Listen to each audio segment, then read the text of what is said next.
And the one thing I also think that was unique about this is we shot this at the end of December, then went to Australia and New Zealand to play some shows, came back, and it came out in April. So it was like a sprint, and nobody ever got tired. It's like we sprinted, and it's like we finished.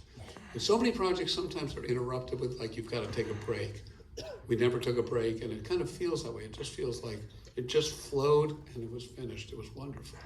The opening is for me is astonishing, where you see it's like we're not gonna hide anything. We're gonna have the grips, roll shit out, dance, and how did that happen? That was our show. That was the show that we toured. On the tour you did that? On the tour. That was the show on the tour. Yeah, every night. And it took I remember it took a while for the crew and Grips and everybody to get used to being on stage and being visible. They're used to like, we don't want people to see you. But we were saying, no, it's fine. Just move with purpose and with intention, and it'll be fine. Brilliant. I want to go down the line. We'll start with the basis. Your favorite performance, song of what we just saw. You got a favorite? Come on, Spike. That's like making You're on the spot. choose which of my This children. simulcast around the world. I'm not going to go there. I love that show. It was magical. I mean, everything about it was so special. And with the love that you talk about between us and the audience, the teamwork, our crew, the film crew, it was all amazing. And we had Sandy McLeod. She toured with us for about 3 Tell us who's Sandy. Sandy is, what do they call her? What's her credit? Visual consultant. That's a weird one.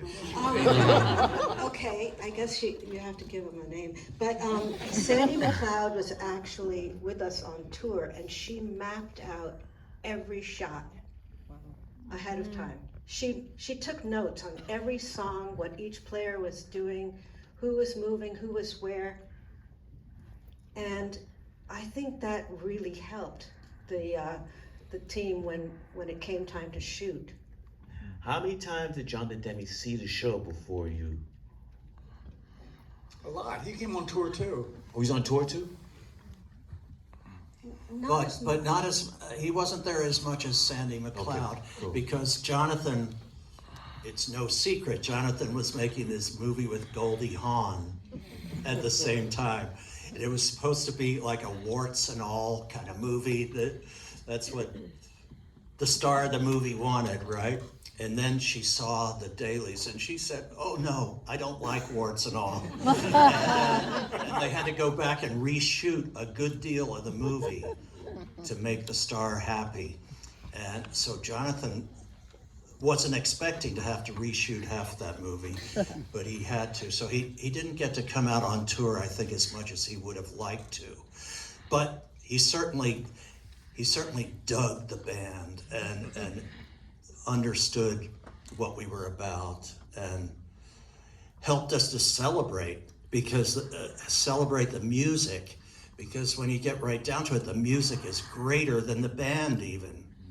Like, we might be dead, but the music continues. Live forever. Woo! That's right. You got a song. A favorite. Do I have a favorite? Well, I know I'm putting everybody on the spot, but Tom Club. Gee, Tom it is. Tom Club. Tom Tom Club is cool. I wish I kept my mouth shut a little bit more. But I would say I'm gonna say Once in a Lifetime, because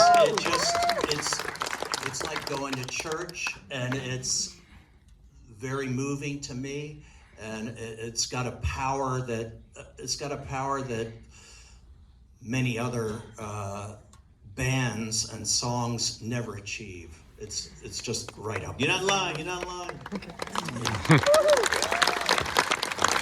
I'm a little in between two. I would say Life During Wartime, which I think is sort of a moment in, it's like where the movie sort of takes off. And like, if you haven't been dancing, you've got to get up and start dancing.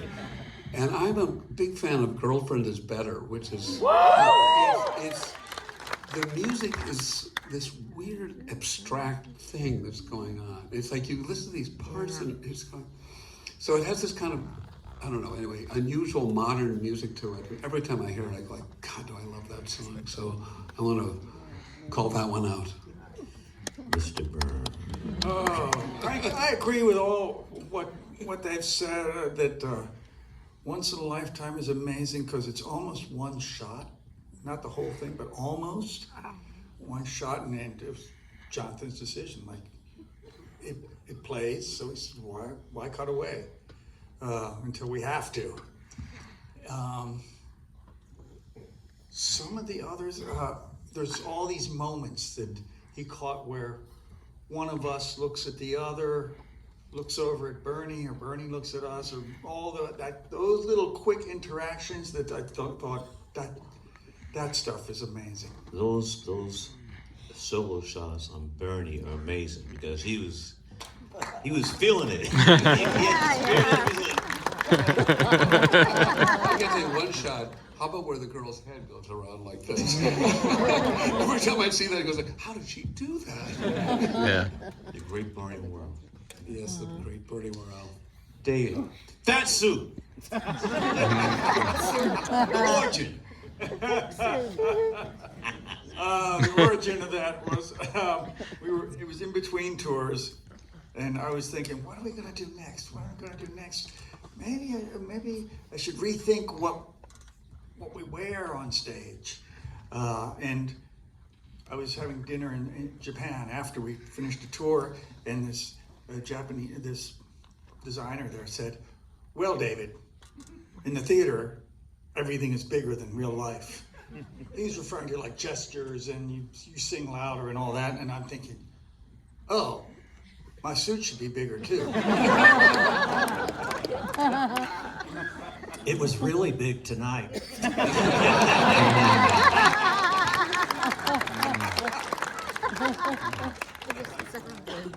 Where are the comments? Well, one thing I can say about the suit is that there were two of them that were made, as I remember. And actually, the one that you used was a friend of mine who made it, because the second one had sort of plastic, was lighter, but it didn't move with your body the same. Yeah, I couldn't do all that shaky stuff. Yeah, and this one reacted with you. Okay, the first question is from Chattanooga, Tennessee, and they're seen at the aquarium. Oh my God. What was the greatest takeaway or lesson from the semiotics with Jonathan Demme on Stop Making Sense? What did you learn from each other that influenced your work going forward?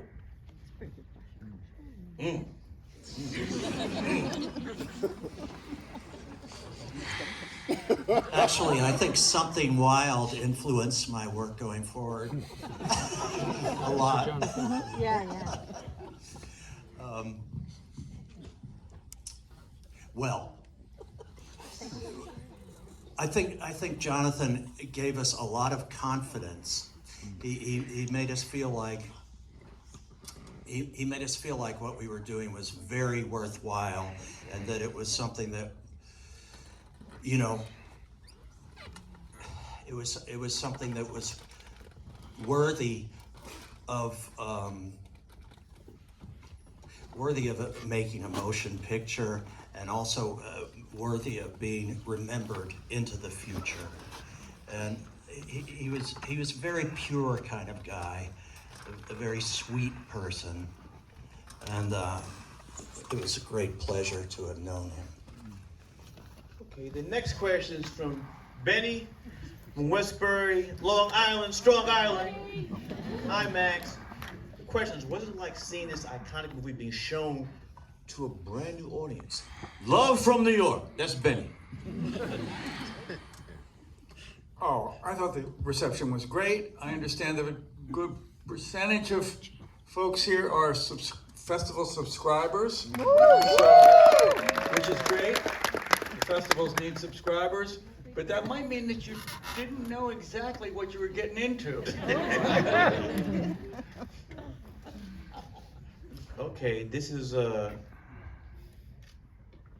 someone here. T. Dot Toronto. I saw the tour 8 times, and obviously the clean look of the stage was very impressive. But I'm curious about stage monitors and how well you heard each other. That was before the advent of ear monitors. I'm curious if you felt you could hear each other okay, or if you were playing more instinctively. Well, actually, that was, when you were asking about the building and the stage and what we did every night, the platforms that rolled on contained the monitors and our guitar amps and everything. So one of the things that the crew had to learn is to make sure all the connections were made. And it was a challenge at times to not have feedback and things like that. But over time, I think we got the mix so that we could all hear really, really well. One thing about Talking Heads is that we always were minimalists about putting too much in monitors. We would angle amps and we would do things in the early days, so largely with the vocals and maybe a little bit of the snare drum, but very little else. We never tried to be too loud on stage, and it held us in good stead when we moved into having the monitors behind us. So no, we were able to accomplish it. So Cadence from West